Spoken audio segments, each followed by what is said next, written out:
Hello guys, welcome to the text book UP और मैं APS आप सभी लोगों का स्वागत करता हूं आपके अपने प्लेटफॉर्म टेक्स्ट बुक यूपी पर। तो जैसा कि आप पीछे मेरे देख रहे होंगे, लिखा होगा यूपी लेखपाल का कट ऑफ। तो ये यूपी लेखपाल का कट ऑफ मैं पहले यही बता रहा हूं कि कितना कट ऑफ जा सकता है और क्या रहेगा सेफ स्कोर। तो आज हम बात करने वाले हैं 2 पॉइंट के ऊपर, जिसमें हम पॉइंट डिस्कस करेंगे। पहला पॉइंट डिस्कस करेंगे हम लोग कि क्या रहेगा हमारा सेफ स्कोर, कि सेफ स्कोर हम लोगों का कितना रहने वाला है, सेफ स्कोर क्या रहेगा। क्योंकि बहुत सारे बच्चे पूछ रहे थे सर कितना सेफ स्कोर रहेगा, कितना क्वेश्चन अटेम्प्ट करके आए, क्या करके आए। पहला पॉइंट तो ये, और दूसरा कि कट ऑफ किया जा सकता है। प्री एजम्पशन से ये कट ऑफ किया जा सकता है। एजम्पशन मतलब एजम्पशन होता है। चलिए, उससे पहले मैं आपको बताना चाहूँगा कुछ चीज़ें, जैसे कि अगर मैं एग्ज़ाम की बात करूँ तो एग्ज़ाम में कितने क्वेश्चन हैं। तो क्वेश्चन जो हो जाएंगे वो कितने हो जाएंगे, क्वेश्चन तो टोटल हो जाएंगे कितने, 100 हो जाएंगे। राइट, कितने क्वेश्चन हो जाएंगे बेटा, 100 क्वेश्चन हो जाएंगे। पहला पॉइंट लिख लेंगे यहाँ पर। सेकेंड पॉइंट यहाँ पे लिखेंगे, सेकेंड पॉइंट कितने क्वेश्चन हो गए, 100 क्वेश्चन हो गए। सेकेंड पॉइंट यहाँ पे लिखेंगे कि कितने मार्क्स के हो गए, तो मार्क्स भी कितने हो जाएंगे यहाँ पर, 100 हो जाएंगे। मार्क्स भी कितने हो जाएंगे, 100 हो जाएंगे। राइट, अगर बात करें कि भाई सेक्शन कितने हो जाएंगे, सेक्शन हो जाएंगे 4 सेक्शन हो जाएंगे, जिसमें कि हर सेक्शन में 25 सवाल हो जाएंगे। तो 25 × 4 कितना हो गया, ये 100 हो गया। ठीक है, एक सेक्शन आपका किसका रहेगा, सेक्शन रहेगा आपका क्वांट का रहेगा, हिंदी रहेगा, हिंदी के साथ साथ यहाँ पर जीएस रहेगा, और रहेगा रूरल डेवलपमेंट, इसको बोलते हैं आरडी या रूरल डेवलपमेंट करके लिख लीजिएगा। तो सब में 25-25 सवाल रहेंगे। नेगेटिव मार्किंग की बात करें तो नेगेटिव मार्किंग भी यहाँ पर रहने वाली है 1/4। तो 1/4 नेगेटिव मार्किंग बचाने के लिए आप लोग थोड़ा सा सतर्क रहिएगा। कोई भी क्वेश्चन ऐसा मत करके आइएगा जो आपको नेगेटिव मार्किंग देके जाए, क्योंकि बहुत इंपॉर्टेंट क्रूशियल रोल प्ले करेगा नेगेटिव मार्किंग। अगर आप 10 सवाल भी गलत करके आ रहे हो, पता आपके कितने नंबर जा रहे हैं, आपके नंबर जा रहे हैं कितने बेटा, उसमें 12.5 नंबर जा रहे हैं, 12.5। 10 सवाल जो गलत कर रहे हो वो तो गलत कर ही रहे हो, और 25% और लेके जा रहे हो साथ में, तो 12.5 नंबर आपके चले जाएंगे वहाँ पर। तो ये नेगेटिव मार्किंग पे थोड़ा ध्यान से खेलिएगा, क्योंकि मैंने एक अभी सर्वे कराया था, अभी अपने ग्रुप में मैंने एक डाला था टेलीग्राम पर, वहाँ मैंने देखा कि कितने बच्चों का क्या क्या स्कोर आ रहा है अभी तक मॉक्स में। तो उन्होंने डिफरेंट जो मॉक दिए हैं, तो वो मैं भी दिखाऊंगा आपको, उसके बेसिस पे आपको आइडिया लग जाएगा कि बच्चों के कितने कितने यहाँ पर स्कोर आ रहा है, क्या क्या वो मॉक में स्कोर कर रहे हैं। और हमेशा याद रखा करो कि मॉक में जितना स्कोर होता है, मॉक के अलावा अगर स्कोर की बात करें हम लोग, तो मॉक में स्कोर अगर मान लीजिए किसी का 80 आ रहा है, तो हो सकता है कि 5-6 नंबर बढ़ जाए। अगर अच्छी क्वालिटी का मॉक लगाया जा रहा है तो 5-6 नंबर हो सकता है कि बढ़ जाए आगे एग्जाम में, 10 नंबर बढ़ जाए, और भी बढ़ सकता है। तो ये थोड़ा सा अनुमान यहाँ से लगाया जा सकता है।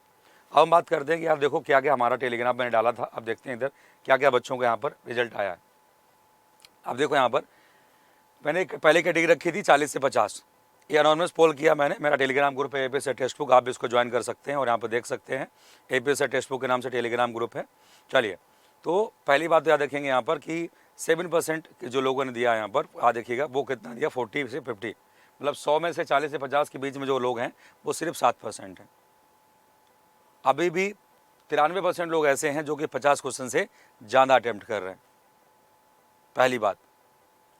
और दूसरी बात बताया आप लोगों को कि फिर हमने दिया, दूसरा ऑप्शन दिया था 50 to 60 क्वेश्चन, ये क्वेश्चन हैं।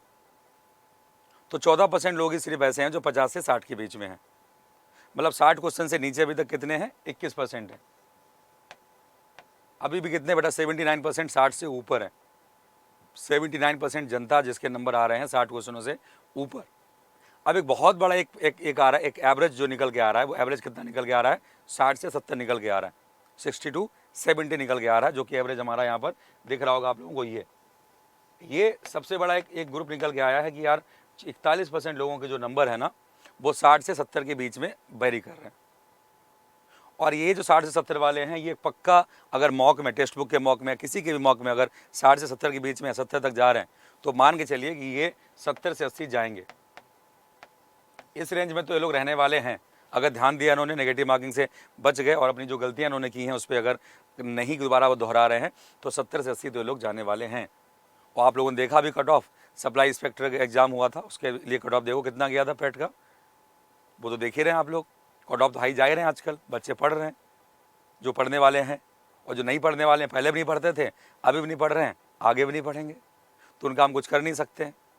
तो हमेशा जो कंपटीशन होती है वो टॉप के 10% या 5% लोगों में कंपटीशन होती है। याद रखना ये चीज़, कंपटीशन 100% में नहीं होती है, कंपटीशन हमेशा 10% लोगों में होती है।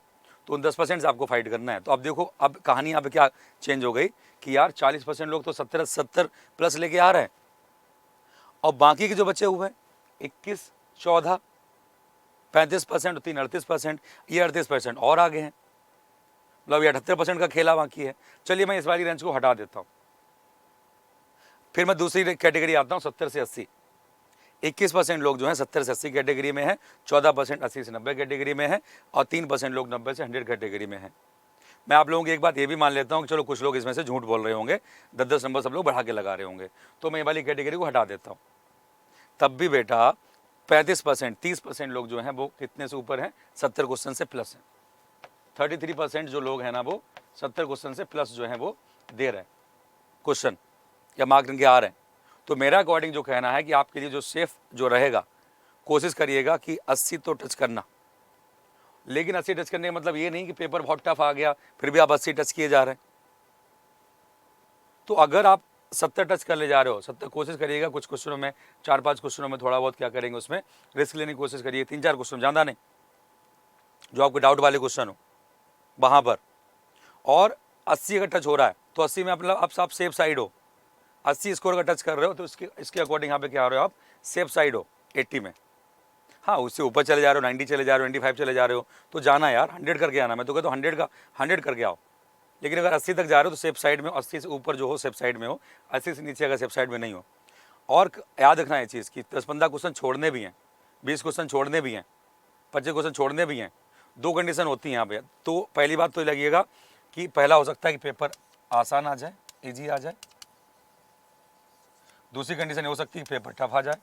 एक बच्चे ने पूछा कि सर ये कैसे पता चलेगा कि पेपर ईजी आया है, पेपर टफ आया है, ये हम कैसे डिसाइड करेंगे। बहुत ही मासूम सा सवाल था, लेकिन बहुत ही अच्छा सवाल था। तो हमने 10 क्वेश्चन करने बैठे पहले, जैसे कि मैं बैठा, तुम बैठे, तैयारी तुम कर ही रहे ना। अब ये नहीं कि अगल बगल में घूम रहे थे, गाने गा रहे थे, इंस्टाग्राम चला रहे थे, हाँ चलो पेपर आ गया, चलो इस बार दे आते हैं चलो। तो उनकी बात नहीं कर रहा हूँ, जो लोग पढ़ रहे हैं उनको पता लग जाएगा कि पेपर ईजी है टफ है। 10 क्वेश्चन करे आपने, 10 में से मान लीजिए 1 ही 2 हो पा रहे हैं, बाकी 8 क्वेश्चन पता नहीं कहाँ से डाल दिए मान लीजिए। फिर अगले 10 क्वेश्चन और कर लीजिए, 5-5 क्वेश्चन हर सेक्शन के उठाइएगा। शुरू के 5-5 क्वेश्चन, कोई से भी रैंडम 5-5 क्वेश्चन हर सेक्शन के उठा लेना। 5 क्वेश्चन रीजनिंग, 5 क्वेश्चन मैथ के, 5 क्वेश्चन हिंदी के, जीएस के और आरडी को उठा लेना। अगर उन 20 सवालों में तुमसे अगर 15 हो जा रहे हैं तो समझ जाना पेपर ईजी है, क्योंकि तुमसे 15 हो रहे हैं तो किसी से 17 भी हो रहे होंगे, किसी से 13 भी हो रहे हैं। समझ रहे हो? हमसे अपने आप को टॉप भी मत समझो, अपने आप को लो भी मत समझो, मीडियम समझो। पहली बात तो ये। और अगर मान लो आपके कितने हो रहे हैं, 20 में से 10 भी नहीं कर पा रहे हो, तो समझ जाना पेपर टफ है। ये बहुत रामबाण तरीका बता रहा हूँ तुमको पता करने के, पेपर टफ आया है कि आसान आया है।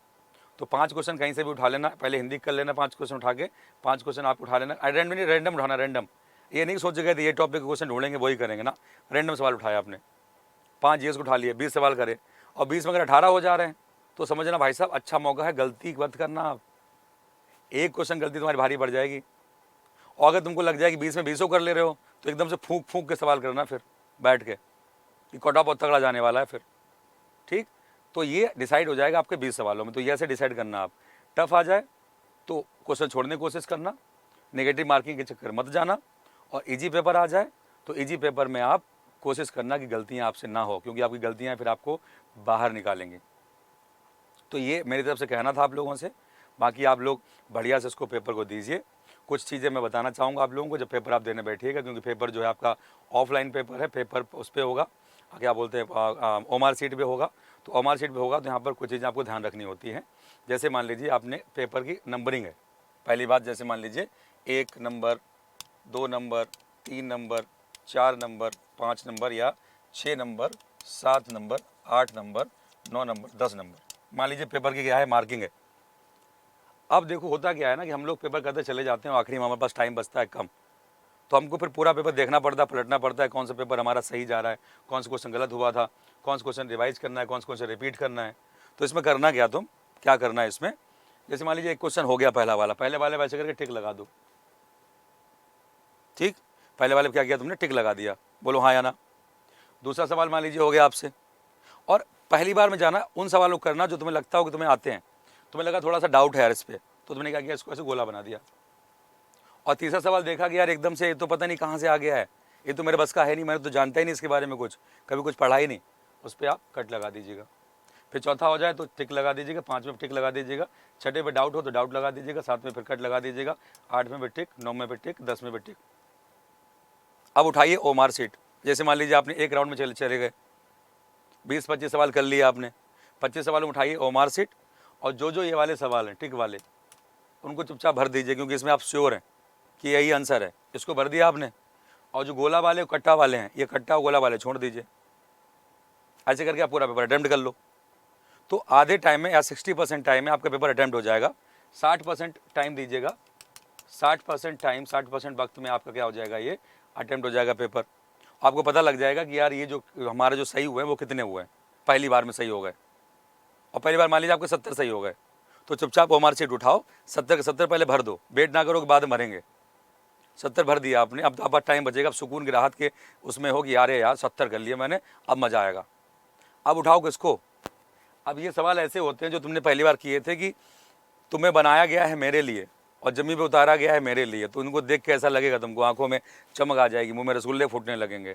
कुछ सवाल ऐसे होंगे तो डिलेमा लगेगा, यार अरे यार ये करूँ ना करूँ, करूँ ना करूँ। 70 के बाद जाना इन सवालों पर, इन सवालों को।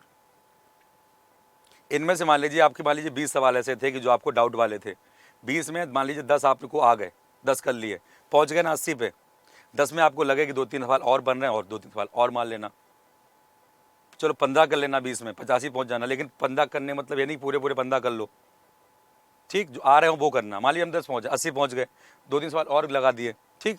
अब देखो होता है कि कभी गुंजाइश होती है कि सवालों को ढंग से नहीं पढ़ा होता कट्टा वालों को, इनमें से जो सवाल होते चले जाए उनको ओमार शीट लगाते चले जाना, होते चले जाएँ ओमार शीट लगाते चले जाना।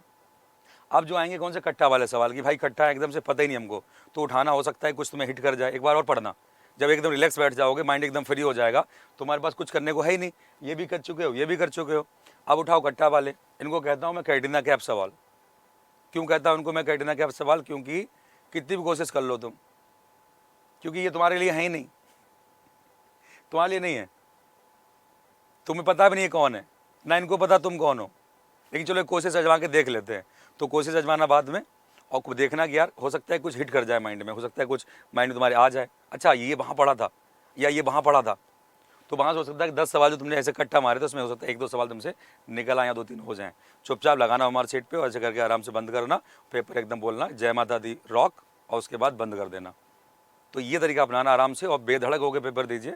आपने तैयारी की है, अच्छी तैयारी की है, अच्छी मेहनत की है, मौक लगाए हैं, तो डरने की घबराने की ज़रूरत आपको बिल्कुल भी नहीं है। तो सभी लोगों को मेरी तरफ से wish you all the best.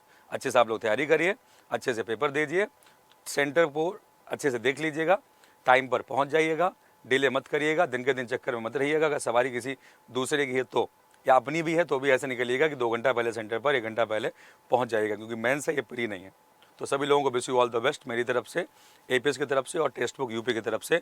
आशा करता हूँ जितने लोग यहाँ पढ़ रहे थे सबका सिलेक्शन हो, और जो लोग नहीं पढ़ रहे थे उनका भी सिलेक्शन हो, ठीक है। चलिए फिर बाबा, tata, take care guys, bye.